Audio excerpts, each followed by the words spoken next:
Yan, nakalangan mo baligater dyan? Oh, ayan o. Yan o, bulok ng kisame o. Kaya, problema dito, itong baligater nito.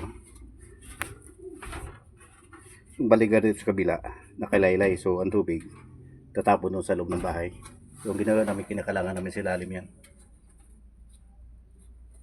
Nasa loob ng laylayan? Oh, ayan o. Ito yung luha o. Ito o. Ito. Iyakin pala yan? Ayan, o.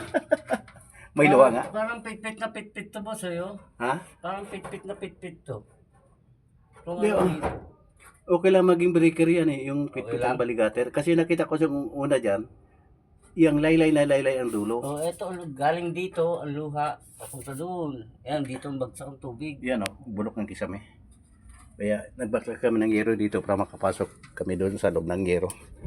Sa ilalim ng yero para makapasok tayo sa kisame. Ayan, nasiksik ko na. O sige, ano mo na mamaya, titignan ko yan.